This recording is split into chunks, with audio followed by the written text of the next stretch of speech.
یا ایھا الذین آمنوا کتب علیکم الصیام کما کتب علی الذین من قبلکم لعلکم تتقون۔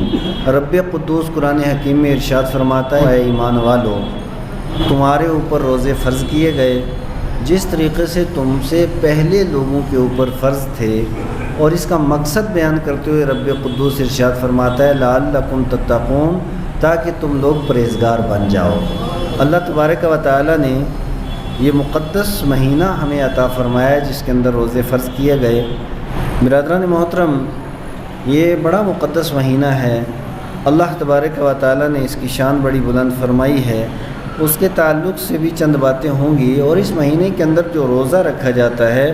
یہ روزہ رکھنا ایسی عبادت ہے جو اللہ تبارک و تعالی کے بندے کو اللہ کے قریب کر دیتی ہے۔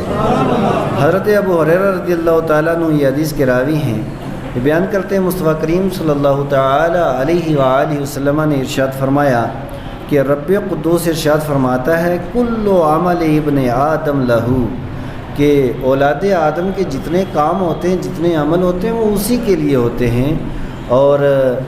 الا الصوم، سوائے روزے کے، فإنہ لی وأنا أجزی بہ، روزہ میرے لیے ہے اور روزے کی جزا دینے والا میں ہوں، روزے کی جزا دینے والا میں ہوں۔ اور ارشاد فرمایا والصیام جنہ، اور روزہ یہ ڈھال ہے،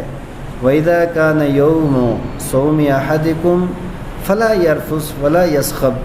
کہ تم میں سے جب کوئی روزہ رکھے تو پھر روزہ رکھ کر کے اس کے اندر کسی قسم کی خلاف شرع بات نہیں ہونی چاہیے، اور پھر روزے کو توڑنے والی اور روزے کو ختم کرنے والی اور اس کے ثواب کو ختم کرنے والا کوئی کام نہ ہو، اور ہر طرح کی گناہ سے اور ہر طرح کی برائی سے بچا جائے۔ اور اگر روزے کی حالت میں کوئی بندہ، مصطفیٰ کریم علیہ السلام ارشاد فرماتے ہیں کہ روزہ رکھا ہے نا بندے نے،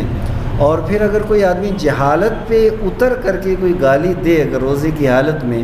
جبکہ ایک مسلمان کو گالی دینے کے تعلق سے مصطفیٰ کریم کی یہ فرمان ہے صحیح بخاری کے اندر، سباب المسلم فسوق و قتالہ کفر،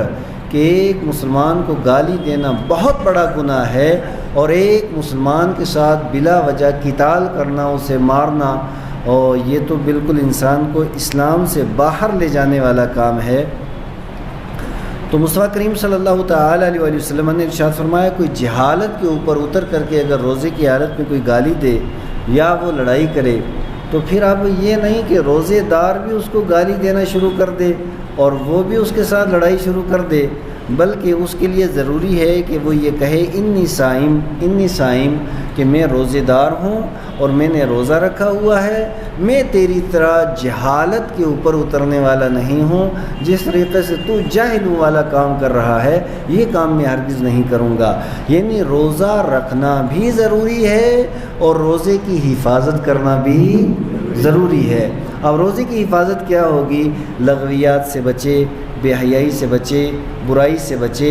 آپ نے پورے بدن کے اوپر کنٹرول رکھے، آپ نے نگاہوں اور دل و دماغ کے اوپر کنٹرول رکھے، اور ہر طریقے سے آپ نے اوپر کنٹرول رکھے تو اسی کے اندر پھر وہ بندہ صحیح طور پہ روزے دار کہلائے جانے کا حقدار ہے۔ اور مصطفیٰ کریم نے فرمایا والذی نفس محمد بیدہ، اس ذات کی قسم جس کے قبضہ قدرت میں محمد عربی صلی اللہ علیہ وسلم کی جان ہے، آقا نے ارشاد فرمایا لخلوف فم الصائم اطیب عند اللہ من ریح المسک، ایک بندہ مومن جب روزہ رکھتا ہے نا تو روزہ کتنی ایک اعلیٰ قسم کی عبادت ہے، پانی پینا حلال ہے، کھانا کھانا حلال ہے، اپنی بیوی کے ساتھ قربت کرنا یہ بھی حلال ہے، لیکن جب اللہ تبارک و تعالیٰ کا حکم نازل ہو گیا کہ تمہیں روزہ رکھنا ہے، کب تک رکھنا ہے؟ صبح سے لے کر کے شام تک رکھنا ہے، تو پھر ایک بندہ مومن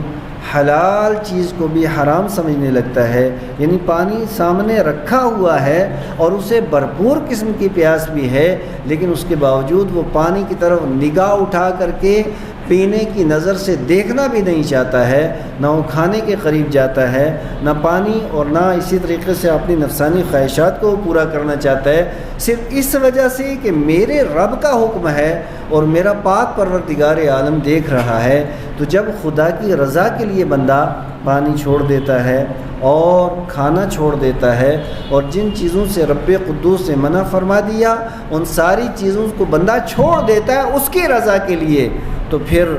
آپ ایک بات اور بھی ہے کہ روزہ جب بندہ رکھتا ہے نا تو رکھنے کے بعد ایک فطرت کا تقاضا یہ ہے، نیچر یہ ہے کہ انسان کافی دیر تک جب بھوکا رہتا ہے تو بھوکا رہنے کے بعد اس کے منہ کے اندر ایک طرح کی مہک پیدا ہو جاتی ہے، تو ایسا بھی تو بسا اوقات ہو سکتا ہے کہ دوسرا آدمی اس کو پسند نہ کرے